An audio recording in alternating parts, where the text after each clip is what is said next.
Welcome to English Baba channel. Class 12 Hindi Aroh भाग 2 से chapter number 7 है कवितावली और लक्ष्मण मूर्छा और राम का विलाप। आज हम करेंगे इसके क्वेश्चन आंसर, तो जल्दी से वीडियो को लाइक कर दो। आई होप चिल्ड्रन आपने वीडियो को लाइक कर दिया है और अभी तक चैनल को सब्सक्राइब नहीं किया तो सब्सक्राइब कर दीजिए सो दैट आपको हमारे सारे अपडेट्स मिलते रहे। क्वेश्चन नंबर 1 देखिए, कवितावली में उद्धृत छंदों के आधार पर स्पष्ट करें कि तुलसीदास को अपने युग की आर्थिक विषमता की अच्छी समझ है।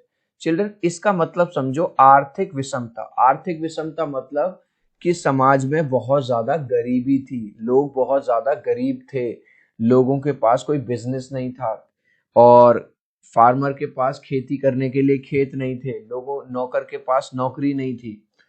तो जैसा कि आपको यहाँ इमेज में दिखा रखा है, ये गरीब परिवार, लोग इतने ज्यादा गरीब हो रहे थे कि तुलसीदास जी ये तक लिखते हैं कि लोग अपने पेट भरने के लिए अपने बच्चों को भी बेचने के लिए मजबूर हैं।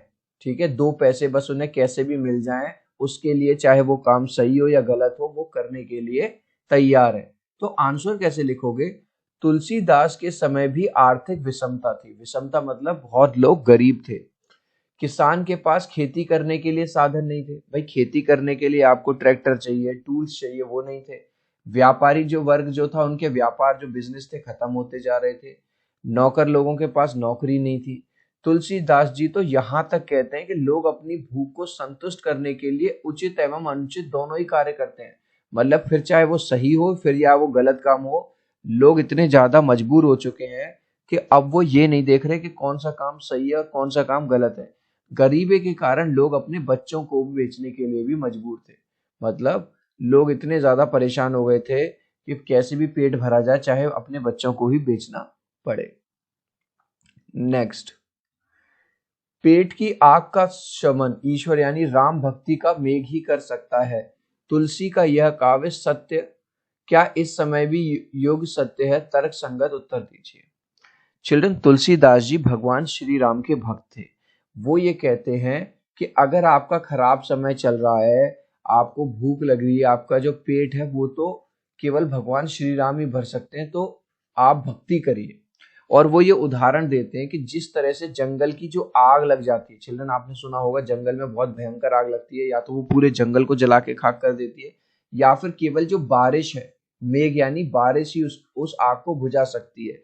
तो ऐसे ही तुलसीदास जी कहते हैं कि जो पेट की आग है, आपका पेट तभी भर सकता है जब व्यक्ति किसकी आराधना करे? ईश्वर की प्रार्थना करे, भगवान। अब वो कह रहा है क्या आज के टाइम में भी ये वाली बात सत्य है? क्या केवल ईश्वर की प्रार्थना करने से, भक्ति करने से हमारा पेट भर जाएगा? नहीं भाई, खाली भक्ति करने से, हाँ, भक्ति के साथ साथ हमें हार्डवर्क यानी कि अपना काम भी करना पड़ेगा, कोई बिजनेस करना पड़ेगा, कोई नौकरी करनी पड़ेगी। ठीक है भाई, तुलसीदास जी क्या कह रहे हैं? तुलसीदास जी कह रहे हैं कि पेट की आग को तो भगवान की भक्ति, भगवान श्री राम की भक्ति ही मिटा सकती है। लेकिन आज की डेट में आपको काम करना पड़ेगा, चाहे वो कोई छोटा काम हो या बड़ा काम हो, तभी आप सरवाइव कर सकते हो। और काम के साथ आप अपनी भक्ति भी चालू रखिए। तो आंसर कैसे लिखेंगे?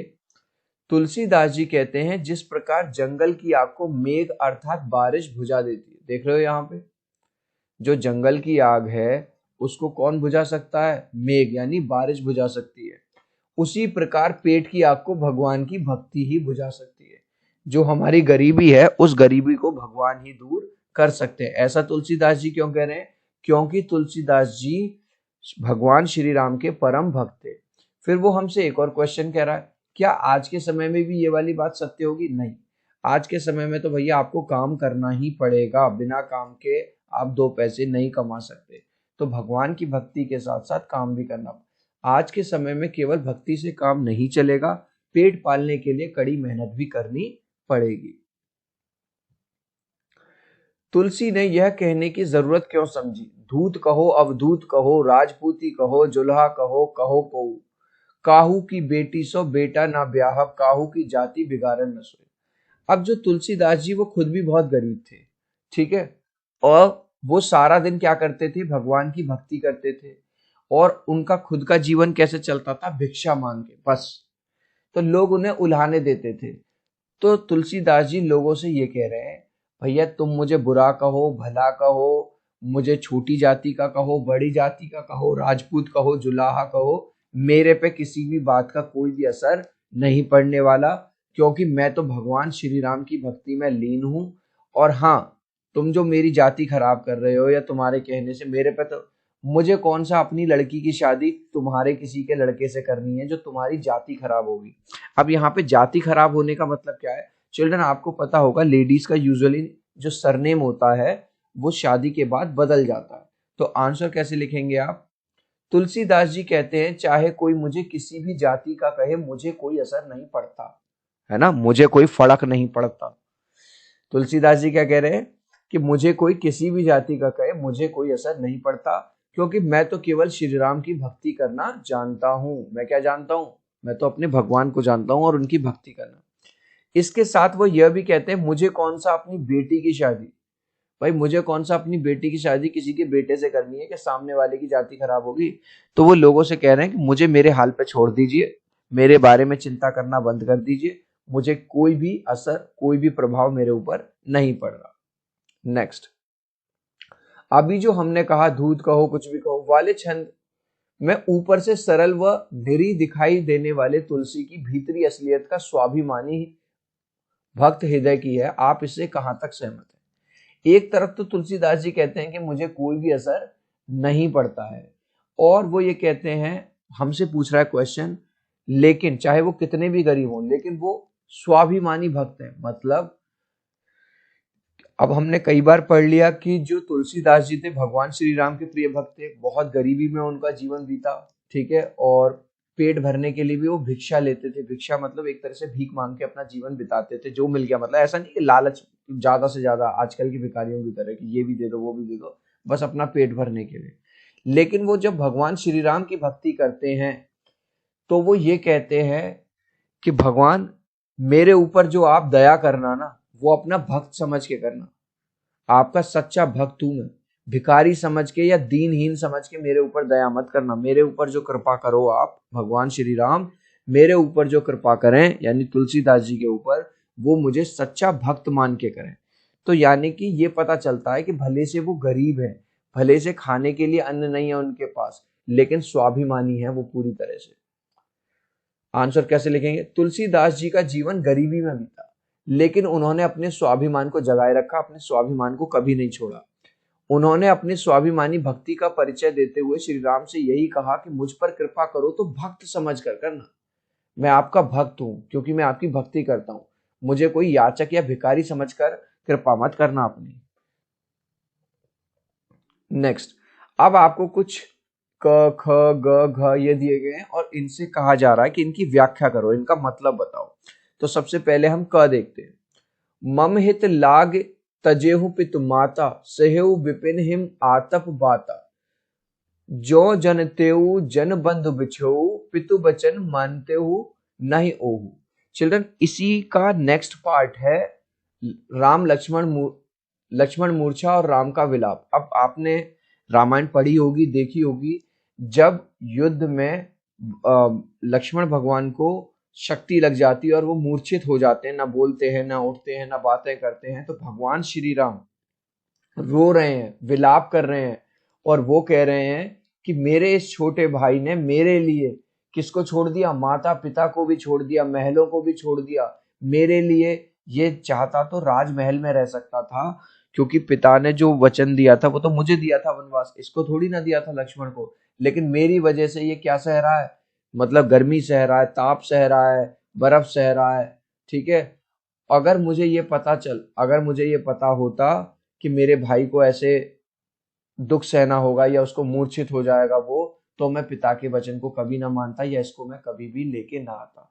तो इसमें क्या पता चल रहा है? कि ये पता चल रहा है कि जो भगवान श्री राम है वो अपने छोटे भाई लक्ष्मण से कितना प्रेम करते हैं। तो आंसर कैसे लिखोगे? लक्ष्मण के मूर्छित होने पर राम विलाप कर रहे हैं, देखो भगवान श्री राम रो रहे हैं ना यहाँ पे, ठीक है, कि तुमने मेरे हित के लिए माता पिता का भी त्याग कर दिया, वनवास स्वीकार कर लिया, तुमने वन में रहते हुए सर्दी धूप आंधी आदि सब सहन किया। यदि मुझे पहले ज्ञात होता कि वन में मैं अपने भाई से बिछड़ जाऊंगा तो अपने पिता की बात नहीं मानता और ना ही तुम्हें अपने साथ में वनवास यानी वन में लेकर आता। नेक्स्ट, जथा पंख बिनु खग अति दीना, मनि बिनु फनि करिबर करहीन। जब लक्ष्मण जी मूर्छित हो गए हैं, भगवान राम रो रहे हैं, तो भगवान राम रोते रोते क्या कह रहे हैं कि लक्ष्मण के बिना मेरी स्थिति कैसी है। अगर एक जो पक्षी है, अगर उसका एक जो पंख कट जाए, ठीक है, उसकी जैसी मेरी स्थिति है। मेरी स्थिति उस सांप की तरह है जिसकी मणि छीन ली गई है। मेरी स्थिति उस हाथी की तरह है जिसकी सूंड कट गई है। तो यानी कि वो ये कह रहे हैं कि मेरा जीवन लक्ष्मण के बिना बिल्कुल बेकार है और बिल्कुल व्यर्थ है। लक्ष्मण के मूर्छित होने पर राम विलाप करते हुए कहते हैं, तुम्हारे बिना मेरी दशा ऐसी हो गई है जैसे पंखों के बिना पक्षी की, मणि के बिना सांप की और सूंड के बिना हाथी की। ऐसी स्थिति में मैं अक्षम और असहाय हो गया हूं। मांग के खैबो मसीद के सोइबो, लोभ लोभ को एक न दब को दो। अब यहाँ पे तुलसीदास जी यहाँ पे लोगों को उलाहना दे रहे हैं फिर से, क्योंकि लोग उनके बारे में बुरा भला कहते रहते थे। वही लोगों को कहते हैं कि भैया मेरी चिंता करना छोड़ दो, मैं किसी पे आश्रित नहीं हूँ। अपना पेट भरने के लिए मैं क्या कर लेता हूँ, भिक्षा मांग लेता हूँ और मैं मस्जिद में जाके सो जाता हूँ और मेरा तो बस एक ही काम है, ठीक है, भगवान की भक्ति करना। ना मुझे किसी से कुछ लेना है, ना मुझे किसी को कुछ देना है, तो मेरे बारे में परवाह करना बंद कर दो।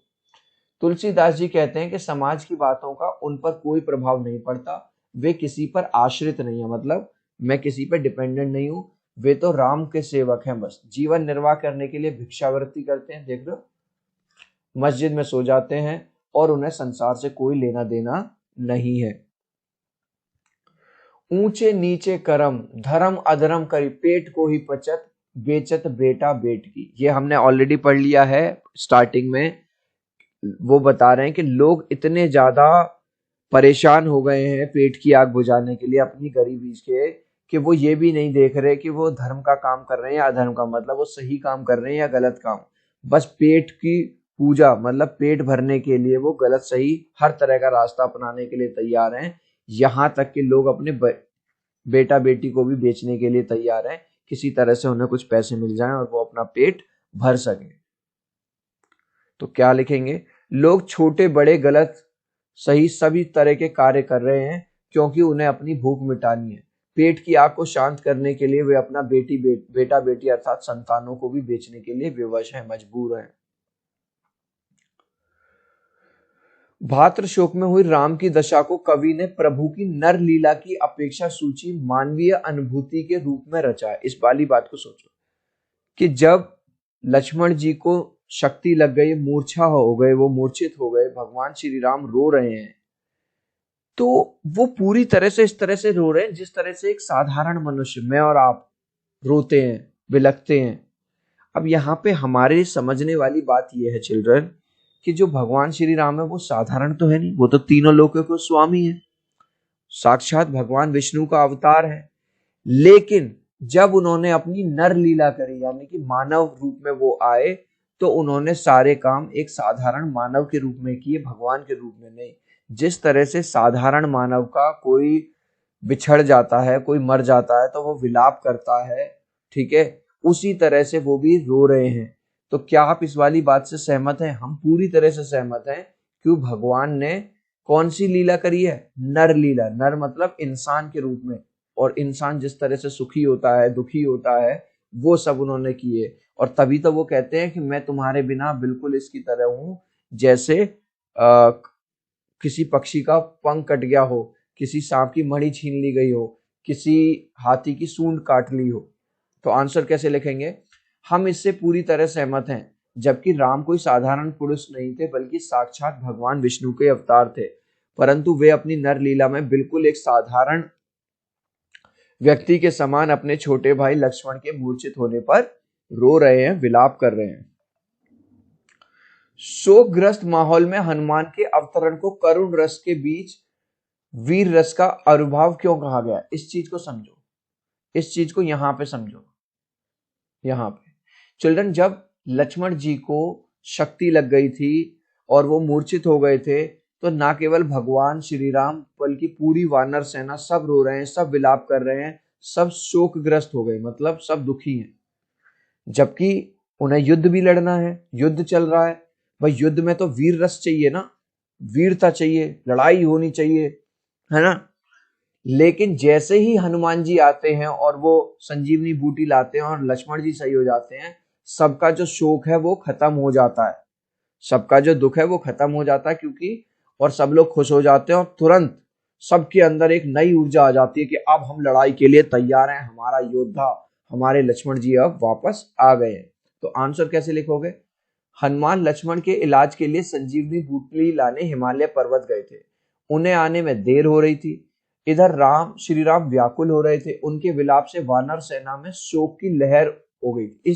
इन वर्ड्स को चाहो तो आप अपने वर्ड्स में लिख देना कि जब हनुमान जी संजीवनी बूटी लेने गए तो काफी देर हो गई, जिससे जो श्री राम है बहुत ज्यादा रो रहे थे, व्याकुल हो रहे थे, पूरी सेना भी व्याकुल हो रही थी। इसी बीच हनुमान जी संजीवनी बूटी लेकर आ गए।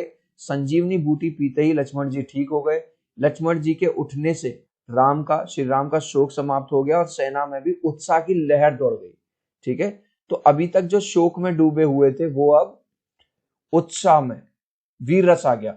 तो अब आप इसी बात को, शोकग्रस्त माहौल में हनुमान जी के अवतरण को करुण रस के बीच वीर रस, मतलब करुण रस किसमें कन्वर्ट हो गया? वीर रस में। अब सब में एक ब्रेवरी की फीलिंग आ गई। ज्यों अबध कवन महु लाई, नारी हेतु प्रिय भाई गवाई, बरु अपजस सहित जग माही, नारी हानि विशेष क्षति नाही। भाई के शोक में डूबे राम के इस प्रलाप वचन में स्त्री के प्रति कैसा सामाजिक दृष्टिकोण संभावित है? तो वो कह रहे हैं, भगवान श्री राम रोते हुए कह रहे हैं कि लोग मुझसे ये कहेंगे कि तुमने एक नारी के पीछे, यानी क्योंकि माँ सीता को रावण चुरा के ले गया था ना, तो वो कहेंगे कि दुनिया मेरे से ये कहेगी कि तुमने एक नारी के पीछे अपने भाई को ही खो दिया। लोग मुझे बहुत ज्यादा ताने देंगे, ठीक है, मेरा जीवन लक्ष्मण के बिना अधूरा है। तो इसमें ये पूछ रहा है कि स्त्री के प्रति कैसे सामाजिक हुआ है। इस वचन में नारी के प्रति थोड़ा नकारात्मक दृष्टिकोण दिखाई देता है।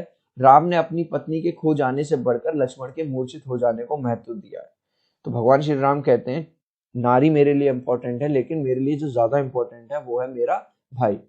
उन्हें इस बात का पछतावा होता है कि नारी के लिए मैंने भाई को खो दिया है, यह सबसे बड़ा कलंक है, मैं लोगों को जाके क्या मुंह दिखाऊंगा। इस लास्ट क्वेश्चन का आंसर आप मुझे दोगे कमेंट सेक्शन में, देखूंगा कितने बच्चे राइट आंसर देंगे। लक्ष्मण जी के लिए संजीवनी बूटी कौन लेकर आया? राम जी, हनुमान जी या कोई नहीं? आप चाहो तो अपने आंसर में कमेंट में A, B या C लिख देना, मैं समझ जाऊंगा। सो आई होप मेरा ये वीडियो आपको बहुत अच्छा लगा होगा। प्लीज वीडियो को लाइक कर देना, चैनल को सब्सक्राइब कर देना। अब हम मिलते हैं अगले वीडियो में। Bye bye.